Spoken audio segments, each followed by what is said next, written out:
How U.S. firms helped Africa's richest woman exploit her country's wealth. Isabel Dos Santos, center, a billionaire with a sprawling business empire, at a 2018 party given by her husband's jewelry company. Celebrity guests included from Left Chris Tucker, Nicole Scherzinger, Paris Hilton and Chris Zalka. Angola's poverty is in spite of its abundance of oil and diamonds. Ms. Dos Santos at a Boston Consulting Group summit. Western advisory firms have played a critical part in her businesses. Lisbon, it was the party to be seen at during the Cannes Film Festival, where being seen was the whole point. A Swiss jewelry company had rented out the opulent Hotel du Cap Eden Rock, drawing celebrities like Leonardo DiCaprio, Naomi Campbell and Antonio Banderas. The theme, Love on the Rocks. Posing for photos at the May 2017 event was Isabel Dos Santos, Africa's richest woman and the daughter of José Eduardo dos Santos, then Angola's president. Her husband controls the jeweler, de Grisogono, through a dizzying array of shell companies in Luxembourg, Malta and the Netherlands. But the lavish party was possible only because of the Angolan government. The country is rich in oil and diamonds but hobbled by corruption, with grinding poverty, widespread illiteracy and a high infant mortality rate. A state agency had sunk more than $120 million into the jewelry company. Today, it faces a total loss. Ms. Dos Santos, estimated to be worth over $2 billion, claims she is a self-made woman who never benefited from state funds. But a different picture has emerged under media scrutiny in recent years. She took a cut of Angola's wealth, often through decrees signed by her father. She acquired stakes in the country's diamond exports, its dominant mobile phone company, two of its banks and its biggest cement maker, and partnered with the state oil giant to buy into Portugal's largest petroleum company. Now, a trove of more than 700,000 documents obtained by the International Consortium of Investigative Journalists, and shared with the New York Times, shows how a global network of consultants, lawyers, bankers and accountants helped her amass that fortune and park it abroad. Some of the world's leading professional service firms, including the Boston Consulting Group, McKinsey & Company and PwC, facilitated her efforts to profit from her country's wealth while lending their legitimacy. The empire she and her husband built stretches from Hong Kong to the United States, comprising over 400 companies and subsidiaries. It encompasses properties around the world, including a $55 million mansion in Monte Carlo, a $35 million yacht and a luxury residence in Dubai on a seahorse-shaped artificial island. Among the businesses was the Swiss jewelry company, which records and interviews reveal was led by a team recruited from Boston Consulting. They ran it into the ground. Under their watch, millions of dollars in Angolan state funds helped finance the annual parties on the French Riviera. When Boston Consulting and McKinsey signed on to help restructure Sonangol, Angola's state oil business, they agreed to be paid in an unusual way, not by the government but through a Maltese company Ms. Dos Santos owned. Then her father put her in charge of Sonangol, and the government payments soared, routed through another offshore company, this one owned by a friend of hers. PricewaterhouseCoopers, now called PwC, acted as her accountant, consultant and tax advisor, working with at least 20 companies controlled by her or her husband. Yet there were obvious red flags as Angolan state money went unaccounted for, according to money laundering experts and forensic accountants who reviewed the newly obtained documents. When the Western advisory firms came into Angola almost 2 decades ago, they were viewed by the global financial community as a force for good, bringing professionalism and higher standards to a former Portuguese colony ravaged by years of civil war. But ultimately they took the money and did what their clients asked, said Ricardo Soares de Oliveira, an international politics professor at Oxford who studies Angola. They are there as all-purpose providers of whatever these elites are trying to do, he said. They have no moral status, they are what you make of them. Now, more than 2 years after her father stepped down after 38 years as Angola's strongman president, Ms. Dos Santos is in trouble. Last month, an Angolan court froze her assets in the country as part of a corruption investigation, along with her husband's and those of a Portuguese business associate. The Angolan Attorney General claimed the couple were responsible for more than $1 billion in lost state funds, with particular focus on de Grisogono and Sonangol. Ms. Dos Santos and her husband could face years in prison if convicted, according to the office of Angola's president, João Lourenço. At the heart of the inquiry, $38 million in payments from Sonangol to a Dubai shell company hours after Angola's new president announced her firing. Ms. Dos Santos's half-brother is also facing corruption charges for helping to transfer $500 million from Angola's sovereign wealth fund. The asset freeze came soon after ICIJ. Reporting partners asked the government about transactions in the documents. In an interview with the BBC, Ms. Dos Santos, 46, denied any wrongdoing and called the inquiry a political persecution. "My companies are funded privately, we work with commercial banks, our holdings are private holdings," she said. Her husband, Cindy Kadokolo, 47, suggested the new government was scapegoating him. "It does not attack the agents of public companies accused of embezzlement, just a family operating in the private sector," he told Radio France Internationale, another ICIJ partner.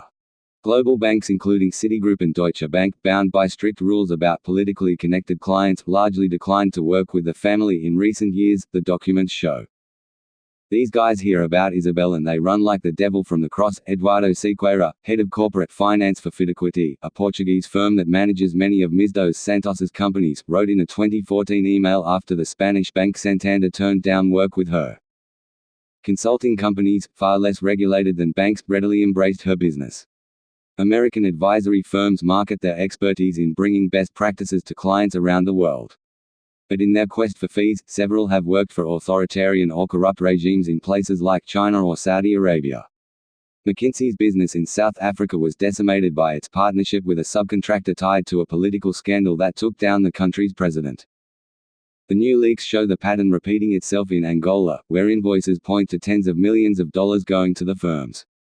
They agreed to be paid for Angolan government work by shell companies, tied to Ms. Dos Santos and her associates, that were in offshore locations long used to avoid taxes, hide illicit wealth and launder money. The arrangement allowed her to keep a large portion of the state funds, the records show. The documents, called the Luanda leaks after the Angolan capital, include emails, slide presentations, invoices and contracts. They came to the ICIJ through the Platform to Protect Whistleblowers in Africa, a Paris-based advocacy and legal group. PwC, based in London, said it was investigating its dealings with Ms. Dos Santos and would stop working with her family. Boston Consulting said it took steps, when hired, to ensure compliance with established policies and avoid corruption and other risks. McKinsey called the allegations against Ms. Dos Santos concerning, and said it wasn't doing any work now with her or her companies. Shadow management. The Grisogono, an upstart Swiss jewelry company, was on life support. Its business had never fully recovered from the global financial crisis, and by 2012, it was deeply in debt. Mr. Dokolo, Ms. Dos Santos's husband, seemed to offer a way out. He teamed up with Sodium, the Angolan state diamond marketer, in a 50-50 venture set up in Malta that took over the jeweler. The state enterprise eventually pumped more than $120 million into the business, acquiring equity and buying off debt, the records indicate. Documents show that shortly after the acquisition, Mr. Dokolo put in $4 million, an amount he had gotten from a success fee, drawn from the Sodium money and shunted through a shell company in the British Virgin Islands, for closing the deal. Mr. Dokolo, through his law firm, said he had initially invested $115 million and has subsequently invested significantly more into the business, but that could not be verified in the documents. Flush with Angolan government money, the Geneva jeweler hired the Boston Consulting Group, an American management company with offices in more than 50 countries. In 2012, according to the documents, a Lisbon-based team at the firm took a central role in helping to run the Grisogono shadow management, as John Leitow, a Boston Consulting employee who would become the jeweler's chief executive, said in a November interview in Lisbon. The consulting firm, however, said its employees worked only on 3 specific projects, ending its involvement in early 2013. By that year, the consultants had started leaving the firm to join the jeweler, eventually occupying the positions of chairman, chief financial officer and chief operating officer alongside Mr. Leitow. He said in the interview that the consultants had inherited a total mess. But under his watch, the company, with boutiques in London, New York and Paris, went deeper into the red, despite an initial uptick in sales, documents show. The Grisogono had a run of bad luck, including economic pressures affecting Russian oligarchs and Saudi sheikhs who had been big customers, Mr. Leitow said. Yet many rich patrons, including Ms. Dos Santos and her husband, would take jewelry and wristwatches without paying for them up front, the documents show. Marketing expenses also shot up, 42% during Mr. Leitow's first year to $1.7 million, with the increase going to the Cannes party, according to an internal presentation. Mr. Dokolo was unapologetic about spending big on parties. "You tell me what major luxury brand spends less than this on promotion to become a global brand," he told the French radio service. In an interview with BBC, Ms. Dos Santos said she was not a stakeholder in Degrisagono, though several emails and documents call that into question, indicating she had an ownership interest in the Maltese companies controlling it. The jeweler gave the couple an ability to better market Angolan diamonds. Mr. Dokolo already controlled the rights to more than 45% of the country's diamond sales through a company that bought uncut gems, generating hundreds of millions of dollars in income, according to the Angolan president's office. Mr. Dokolo's lawyers said he aimed to integrate the country's diamond industry, from mining to polishing to retail sales. The Angolan people did more than pay dearly for a European jewelry company. They paid with money borrowed at a 9% annual interest rate from Banco BIC, an Angolan lender where Ms. Dos Santos owns a 42.5% stake. The government will have to repay some $225 million, according to the Angolan president's office. The loans had been guaranteed by Ms. Dos Santos's father. For all the money it put in, Sodium never exercised any management control of the jeweler and never recouped any of its investment. Now, Sodium officials want out, and the business is for sale. It is strange, said Eugenio Bravo da Rosa, Sodium's new chairman, speaking of the man he replaced, who had signed off on the investment. I can't believe a person would start a business and let its partner run the business with total power to make all the decisions. Striking oil. In 2016, Sonangol, Angola's state oil company, was in crisis after a drop in market prices. One former Boston Consulting employee described the company in an absolutely chaotic state. The Angolan president fired the company's board and appointed his daughter, Ms. Dos Santos, as chairwoman that June. Boston Consulting was helping Sonangol come up with a roadmap to restructure. Ms. Dos Santos had a history with the company. A decade earlier, she and her husband made millions partnering with Sonangol and a Portuguese businessman to invest in a Lisbon gas company, Galp Energia. Their stake came courtesy of the Angolan government, through an $84 million loan from Sonangol, documents show. Their share in Galp is now worth about $800 million. The former Boston Consulting employee, speaking on the condition of anonymity, said that Ms. Dos Santos, the president's eldest child, was able to get things done that other executives could not because she wasn't susceptible to pressure. We're very committed to transparency, Ms. Dos Santos told Reuters at the time. We're very committed to improving our profits at Sonangol and to improving our organization. But transparency went only so far. More than half a year before she was named chairwoman, her father signed off on a decree drafted at the couple's law firm, Records Show, that led to the awarding of $9.3 million to a Maltese company to oversee Sonangol's restructuring. The business, Wise Intelligence Solutions, was owned by the couple and run by a close associate, Mario Light da Silva, Degrisagono's former chairman. Boston Consulting came on board, followed by McKinsey, with the Maltese firm acting as their manager. Boston Consulting and other advisors billed for only about half of what Wise received from the Angolan treasury. Receipts and invoices show, even though the Maltese company had only limited expertise of its own. Wise does not have the human resources and specific know-how, its Maltese accountant said in a March 2016 email. Ms. Dos Santos disputed this with her law firm, saying Wise had technical expertise. After she took charge of Sonangol, the payments to the offshore companies would surge even higher. In May 2017, Wise was replaced as project manager by a company in Dubai owned by one of her friends. It issued a flurry of invoices later that year, some with the barest of details. One of them, simply marked Expenses May-September 2017, carried a charge of more than €470,000, over $520,000. These invoices account for the $38 million Sonangol paid to the Dubai company in the hours after Ms. Dos Santos was fired on November 15, 2017. The Sonangol account was with the Portuguese arm of Banco BIC, where she was the biggest shareholder. Shunned by global banks, the couple increasingly relied on the Angolan lender, which has a big office in Lisbon, steps from her apartment. In 2015, Portuguese regulators said the bank had failed to monitor money flowing from Angola to European companies linked to her and her associates, concluding that the lender lacked internal controls. Paying huge and dubious consulting fees to anonymous companies in secrecy jurisdictions is a standard trick that should sound all alarm bells, said Christoph Trauvetter, a forensic accountant based in Berlin who worked as an investigator for KPMG, a global business advisory firm. Days before the invoices were issued, the Sonangol executive who would have approved them was fired, replaced by a relative of Ms. Dos Santos, the documents show. The managing director of the Dubai company, Matter Business Solutions DMCC, was her frequent associate Mr. Da Silva. Months later, Carlos Sachinino, Ms. Dos Santos's successor as Senangol's head, publicly accused her of mismanagement, saying her tenure was marked by conflicts of interest, tax avoidance and excessive reliance on consultants. He also said she had approved $135 million in consulting fees, with most of that going to the Dubai shell company. We have there some situations of money laundering, some of them of doing business with herself, Helder Pitagros, Angola's Attorney General, said in an interview with ICIJ. Partners. Ms. Dos Santos, speaking with the BBC, said the Dubai company supervised work for Senangol by Boston Consulting, McKinsey, PwC and several other Western firms. When asked about the invoices, she said she was unfamiliar with them but insisted the expenses were legitimate, charged at the standard rate, under a contract approved by Senangol's board. This work was extraordinarily important, she added, saying that Senangol cut its costs by 40%. Her lawyers said the $38 million was for services that had already been provided and delivered by consultants in accordance with the contract.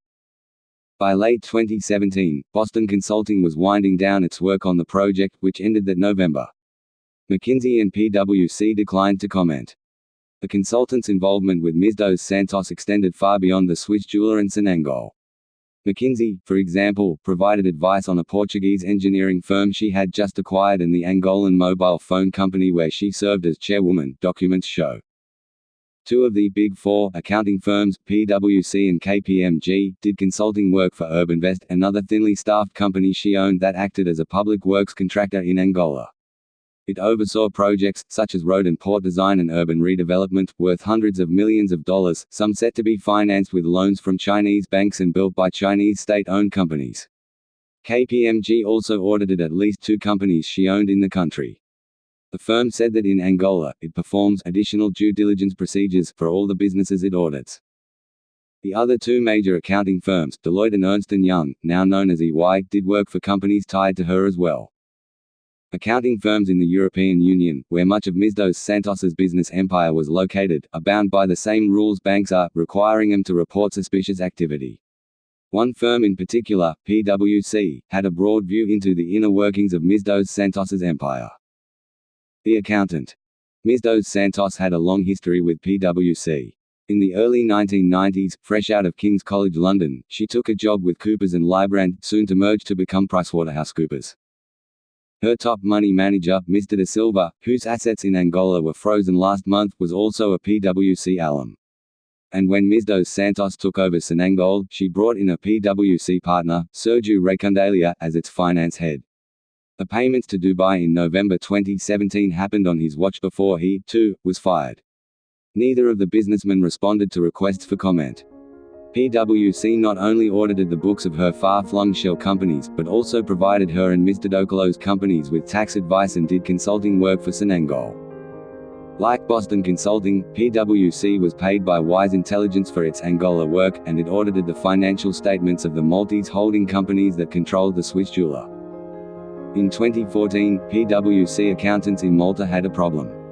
As they prepared annual financial statements for Victoria Limited, one of the Maltese companies that controlled the Grisogono, they wrote in a draft that the ultimate owners were Mr. Dokolo and the Angolan government. But Antonio Rodriguez, an executive at Fidequity, objected. The couple had been facing increasing media scrutiny after a 2013 Forbes article examined the origins of their wealth. Such information, he wrote, should not be mentioned. Noted, we will discuss internally and revert, a PwC accountant replied. The language was removed. PwC accountants also noticed there was no paperwork to account for millions of dollars in loans being pumped into the Maltese holding companies and the Grisogono, according to emails. Robert Mazur, who was an anti-money laundering investigator for the United States Customs Service, reviewed the PwC financial statements at the ICIJ's request, along with email exchanges between the accountants and Ms. Dos Santos's money managers. The accountants and financial service providers involved in these transactions should have seriously considered filing a suspicious transaction report, he said. When presented with the ICIJ's findings, PwC said it would not comment on specific projects, citing client confidentiality, but said it was ending its work with Ms. Dos Santos. In response to the very serious and concerning allegations that have been raised, the firm said, we immediately initiated an investigation and are working to thoroughly evaluate the facts and conclude our inquiry. As for Ms. Dos Santos's assets, the bulk of her fortune is now outside Angola, much of it in tax and secrecy havens where it will be hard to pry loose. Ana Gomes, a former European Parliament member, filed a complaint in November in Portugal alleging that Ms. Dos Santos laundered money through Bancobic. Ms. Gomes said that the network of professional service firms had enabled Ms. Dos Santos to move her money out of Angola and into legitimate businesses in Europe and elsewhere. They are part of a system of finding the safest landing for all the assets that are siphoned off, she said.